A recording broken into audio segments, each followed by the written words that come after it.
कि जैसे मेरे एक दो दोस्त ऑस्ट्रेलिया में रहते थे, मैंने उनको काफ़ी ज़्यादा, लेकिन मसला ये था कि वो वहाँ पर जॉब करते थे, उनके पास टाइम ही नहीं होता था, वो सैंपल वहीं पड़े के पड़े रह जाते थे। बताएंगे कि पहला ऑर्डर क्या था, कितने का मिला, उससे क्या अर्न किया और क्या खुशी थी? कह सकते हैं कि 2 लगातार एकदम से 2 ऑर्डर मिलना, वो भी बस फिर तो खुशियों का ठिकाना ही नहीं।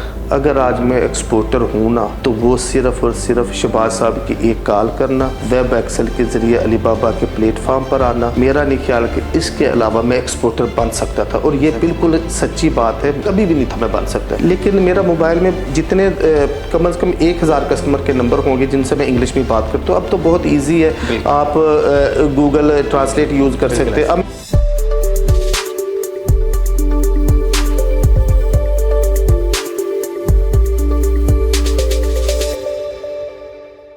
औज़ुबिल्लाहिमिनश्शैतानिर्रजीम, बिस्मिल्लाहिर्रहमानिर्रहीम। आप देख रहे हैं हमारा यूट्यूब चैनल यानी कि वेब एक्सेल्स ऑफिशियल चैनल, और मैं हूं ख्वाजा अब्दुल मोइद। आज एक बार फिर से सक्सेस स्टोरी सेगमेंट में अपनी एक नई कामयाब कहानी और एक नए मेहमान के साथ मौजूद हैं। इनकी कहानी भी बड़ी दिलचस्प है, किस तरह खेल के मैदान में खेलते खेलते इन्होंने बिजनेस के मैदान में खेलना शुरू कर दिया, और वहाँ पर भी छक्के चौकों करते करते आज इतनी लंबी जर्नी हो गई कि 2017 के बाद आज 2023 से भी इनका बिजनेस बड़े बेहतरीन तरीके से चल रहा है। और वेब एक्सेल्स कितना मुआवन रहा इनके बिजनेस में, आइए इन्हीं से जानते हैं। हमारे साथ मौजूद हैं इस्तान एंटरप्राइजेज से जनाब गुलाम अब्बास। अस्सलाम वालेकुम। वालेकुम। कैसे सर, आप ठीक हैं? जी ठीक ठाक सर, फर्स्ट ऑफ ऑल आपको खुश आमदीद कहते हैं आज वेब एक्सेल्स में, हमारी सक्सेस स्टोरी सेगमेंट में।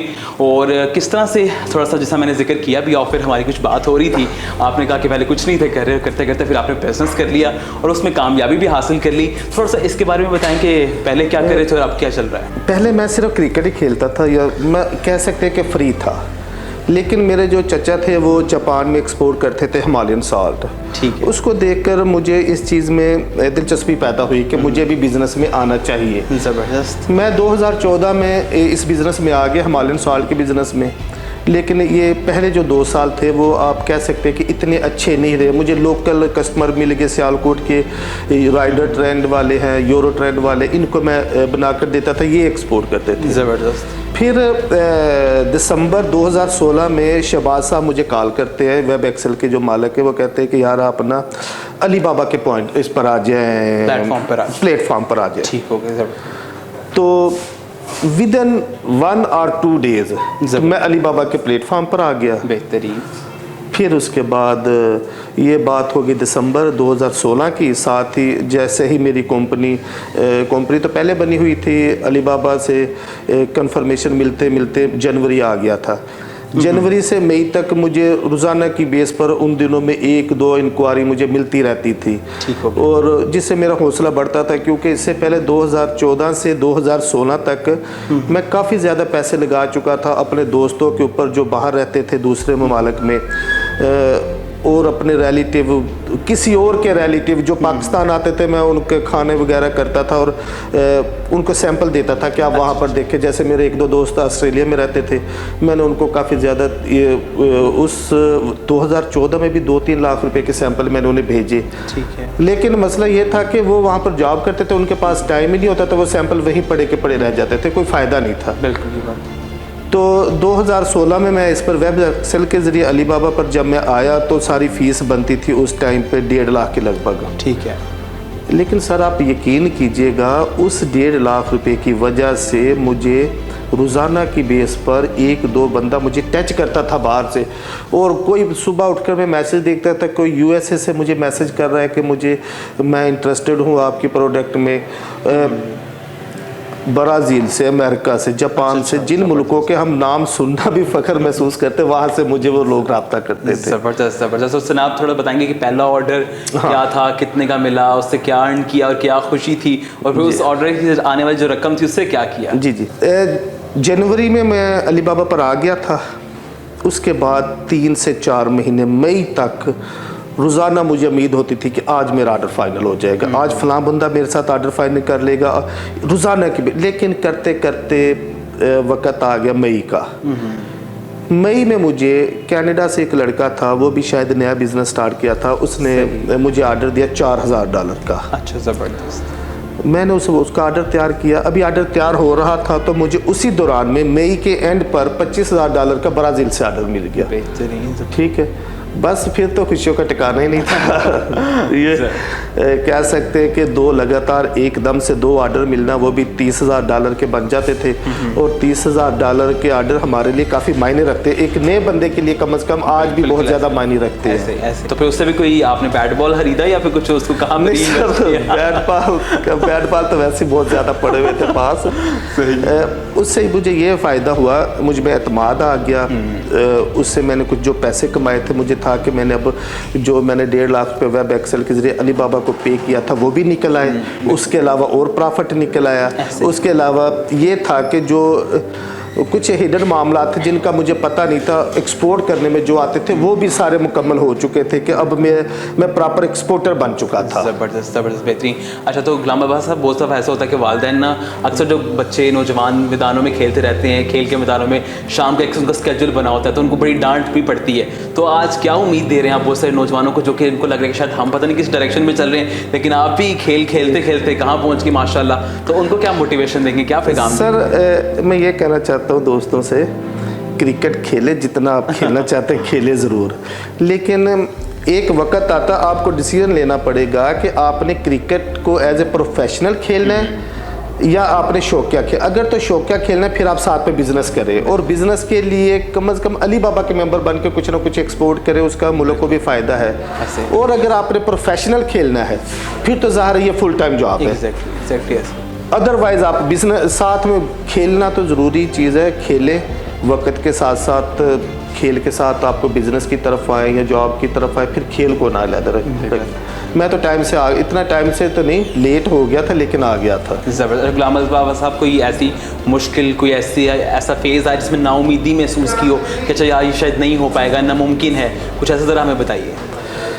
सर जैसे नाउमीदी तो मैं नहीं कह सकता, ये था कि मैंने जब पहले 2 ऑर्डर दिए थे ना, तो मुझे बहुत ज़्यादा मुश्किलात आई थी। मेरे वो दोस्त जो मेरे बहुत अच्छे दोस्त थे, इवन कि मैं अपने चाचा का भी जिक्र कर दूंगा, उन्होंने भी मेरी मदद किसी ने नहीं की। जो चीज़ बाज़ार से 10 रुपए की मिलती थी ना, क्योंकि मुझे कुछ चीज़ों का इल्म नहीं था, मार्केट में के चीज़ों के कीमतों का नहीं था पता, तो वो मैं मदद लेना चाह रहा था अपने चाचा से, जो उन लोगों से जो कि पहले से एक्सपोर्ट कर रहे थे। वो मार्केट से डबल कीमतें मुझे बताते थे। जब वो बताते थे तो फिर मेरा वहाँ पर इंटरनेशनली मेरा उनके साथ रेट नहीं बन पाता था, क्योंकि लोगों की कास्ट से मेरी कास्ट ऊपर जा रही है। ये मुश्किलात जो मैं समझता हूँ जनवरी से मई तक के दौरानी में मुझे आर्डर नहीं ना मिला, उसमें एक सबसे बड़ी वजह ये थी कि मेरी कास्ट नहीं थी मेंटेन हो पा रही। लेकिन फिर जैसे जैसे ये चलता रहा तो फिर मुझे प्रॉब्लम नहीं आई। अब मुझे पता है मैं लोगों से सस्ती चीज़ें खरीदता हूँ। बड़ी ज़बरदस्त बात की आपने, जहाँ पे आपने उन रिश्तों की बात की जहाँ से वो आपको एक अच्छी गाइडेंस ना मिल सके, लेकिन वेब एक्सेल्स के हवाले से क्या बताएंगे कि यहाँ पर जो ट्रेनिंग होती है उस हवाले से आपकी कैसी गाइडेंस रही, कैसी रहनुमाई मिली, क्या बताएंगे इसके बारे में? सर बात ये कि मैं मशहूर हूँ वेब एक्सेल का। अगर आज मैं एक्सपोर्टर हूँ ना, तो वो सिर्फ़ और सिर्फ शहबाज साहब की एक कॉल करना, वेब एक्सेल के ज़रिए अली बाबा के प्लेटफॉर्म पर आना, मेरा नहीं ख्याल कि इसके अलावा मैं एक्सपोर्टर बन सकता था। और ये बिल्कुल सच्ची बात है, कभी भी नहीं था मैं बन सकता। मैं इनका बहुत शुक्रगुजार हूँ। और आप यकीन नहीं करेंगे कि मैं सोच रहा था पिछले दिनों मैं जापान गया, वो भी वेब एक्सेल यहाँ अली बाबा की वजह से, एक्सपोर्टर बनने की वजह से मुझे वीज़ा मिला, जापान गया मैं। मेरा ये शौक है, मैं वॉक जहाँ पर जाता हूँ, मैं कुछ भी हो जाए शाम के टाइम मैंने वॉक ज़रूर करनी। ज़बरदस्त। मैं जापान के साहल पर वॉक कर रहा होता था, कभी न्यू जर्सी के साहल पर, कभी फ्लोरिडा के साहल पर, जिसको वाइट सैंड बोलते हैं उसके साहल को, फ्लोरिडा के साहल पर, वहाँ पर वॉक कर रहा होता था, कभी मलेशिया में। और आप यकीन करें कि ये मेरे ख्वाब थे। मेरा ख्वाब बहुत ज़्यादा पैसे कमाना, इतना ज़्यादा ख्वाब नहीं था जितना दुनिया घूमना था, और वो मेरा ख्वाब पूरा हो गया। माशाल्लाह, ज़बरदस्त, बेहतरीन हो गया। और जो आपसे आज माशाल्लाह उम्मीद मिलेगी, उम्मीद करते हैं कि यही देखते देखते आपकी मोटिवेशन से बहुत सारे और लोगों को भी शुरू हो। बहुत से लोग, मैं चाहूँगा कि आखिरी आपसे सवाल करूँ, वो ये मेरा ये होगा कि बहुत से लोग ये टेक्नोलॉजी जब इन्वॉल्व होती है किसी चीज़ के अंदर, या खासतौर पर बिजनेस के अंदर जहाँ पैसे इन्वेस्ट हो रहे हों, तो लोग कन्फ्यूज़ भी होते हैं कि शायद पता नहीं नुकसान ना हो जाए। और ख़ासतौर पर वो लोग जो फेमिलियर नहीं हैं या उनके रोज़मर्रा के इस्तेमाल में नहीं है, तो क्या ये बहुत मुश्किल प्लेटफॉर्म है या सिर्फ हर कोई कम पढ़े लिखे लोग भी इसको लेके चल सकते हैं? क्या कहेंगे इस बारे में? सर मेरी तालीम FA है, ठीक है, मुझे अभी भी इंग्लिश नहीं आती, लेकिन मेरा मोबाइल में जितने कम से कम 1000 कस्टमर के नंबर होंगे जिनसे मैं इंग्लिश में बात करता हूँ। अब तो बहुत ईजी है, आप गूगल ट्रांसलेट यूज़ कर सकते हैं। अब मैं कुछ मेरे कस्टमर वो अरबी बोलते, लिबिया के हैं, इराक के, उन्हें ना इंग्लिश आती ना कोई और ज़ुबान आती, मैं उनसे बात अरबी में करता हूँ। कुछ कस्टमर मेरे ताइवान से हैं जो जिन्हें चाइनीज़ के अलावा कुछ नहीं, तो उनसे मैं चाइनीज़ में बात करता हूँ। ये तो कोई इतना बड़ा इशू नहीं है। पढ़ाई वाला तो आप छोड़ दिए, कोई मैटर नहीं। मेरे ख्याल से आप में जो स्किल है ना, सबसे पहले नए बंदों के लिए ज़रूरी है, जो न्यू कमर्स हैं, जो एक्सपोर्ट करना चाहते हैं, उन्हें किसी एक फील्ड में मतलब उनकी स्किल होनी चाहिए। अगर वो फ़र्ज़ करें नमक का बिज़नेस कर रहे हैं तो वो जानना चाहिए कि नमक का एक्सपीरियंस 2-3 साल का हो। आप 2-3 साल लोकल तौर पर करें, मुल्क में करें, उसके बाद आप अलीबाबा की मेंबरशिप लेकर एक्सपोर्ट की कोशिश करें। या आप फुटबॉल बना रहे तो आपको कम से कम वो फुटबॉल बनाना आना चाहिए। आप ग्लव्स बना रहे तो वो ग्लव्स बनाना आना चाहिए। ये बहुत ज़रूरी नहीं, लेकिन मैं ये समझता हूँ कि अगर आपकी उस फील्ड में स्किल है ना, फिर आप नाकाम नहीं हो सकते और लाजम फिर कामयाब हो जाएंगे। फिर आप जो कह सकते हैं जो कास्ट है ना, फिर आप उसको मेंटेन कर लेंगे। अगर आप खुद नहीं, आप में स्किल नहीं, तो फिर आपसे कास्ट मेंटेन नहीं होगी। सबसे ज़रूरी एक्सपोर्ट के लिए कास्ट को मेंटेन करना है, क्योंकि पूरी दुनिया में आपका एक मुकाबला हो रहा है। पाकिस्तान के लोगों का मुकाबला इंडिया के साथ है, बांग्लादेश के साथ है, वियतनाम के साथ है, कंबोडिया के साथ है। ये लोग वहाँ पर आपको फिर आपकी कीमत के ऊपर आ जाती है। बिल्कुल ऐसे। बहुत शुक्रिया गुलाम अब्बास साहब, बहुत शुक्रिया, आपने वक्त निकाला और आके अपनी कहानी हमारे साथ शेयर की। उम्मीद करते हैं कि आपकी कहानी से, आपकी बातों से बहुत सारे लोगों को मोटिवेशन मिलेगी और जिस तरह इनका अज़म, हिम्मत और मंजिल पर पहुंचने की चाह इनके साथ, अगर आप ये चाहें तो कर सकते हैं। इनकी बातों से यही आज हमने सीखा। इंशाल्लाह मुलाकात होगी एक नई सक्सेस स्टोरी के साथ। अपना ख्याल रखें, खुश रहें, आबाद रहें। अल्लाह हाफ़िज़, अल्लाह ने के बाद।